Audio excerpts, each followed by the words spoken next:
So guys, in this video I will discuss about portal bracing. In this bridge, through type bridge, you can see here that at the end post, these two end posts are connected by a bracing arrangement like this.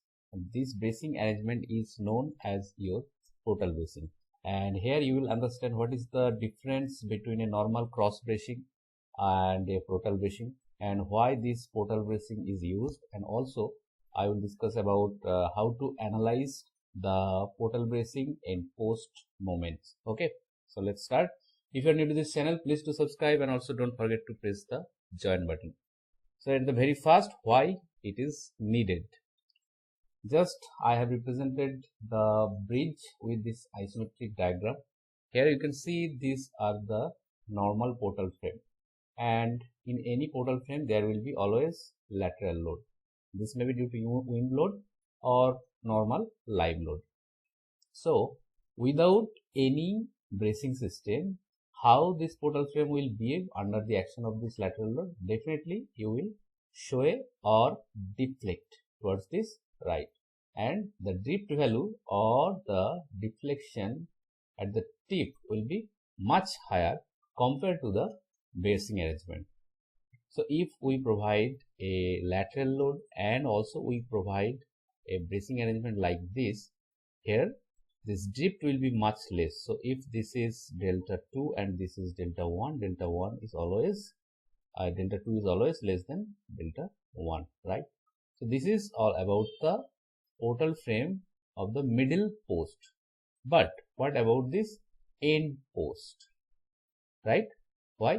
Because at the top these are ultimately connected by bracing, and these lateral loads are coming to this end point, and also certain amount of wind load are directly applied here. So who will carry that lateral load? So for that, at the end post, here you can see, so at the end post you also have to use this type of arrangement, either in the form of a truss or in the form of a girder. Now why I am talking about truss as well as a girder? Well, in the subsequent slide I will discuss about them. So at the end post, what are the loads coming? So the lateral loads are coming from different nodal point. Okay, so to carry this lateral load that is coming from different nodes to this end bearing, what you have to do? You have to provide this portal bracing arrangement.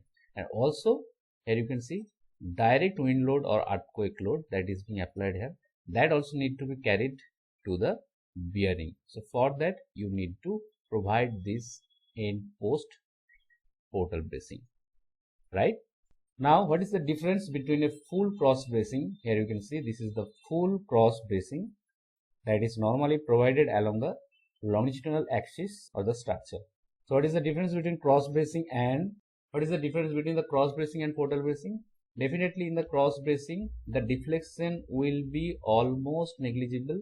It is almost equal to 0, right? But in case of a portal bracing, as you can see, it is only provided at the top portion of the portal. The deflection will be much more less. The deflection will be much more, and that is why it is considered as flexible.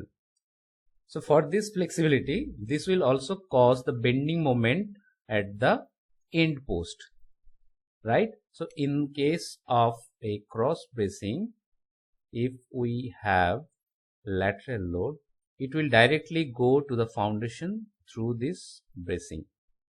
But in case of a portal bracing, if there is lateral load, it will travel through this truss definitely, but then finally it will create a bending moment in this end post, right?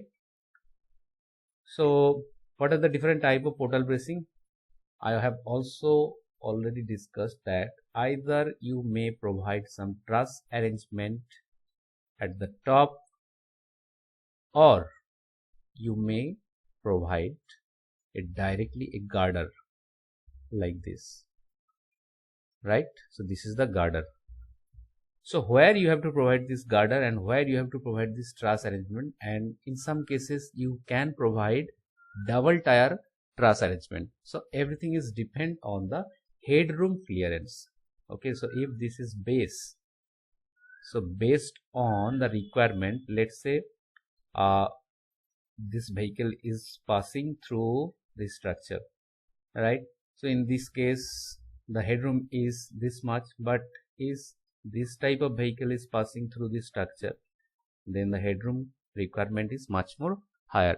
So based on the headroom clearance you can provide the arrangement, right? Either truss or a girder. Now let's try to analyze the end post in case of a portal bracing. So if this is the lateral load and this is, let's say, the fixed support. So to analyze this end post, our assumption is that the point of inflection will be in between the bracing end and the support, right? So this is the inflection point. And another assumption is that this lateral force or this shear force, this is being shared equally by this end post, that is P by 2 and P by 2. So now definitely you can analyze the end post like this. So this is the bending moment diagram. So this is the end bending moment. So if this is height h, this is ph by 2, right? And also here you can find out the bending moment value. So that's it. If you love this video, don't forget to share it.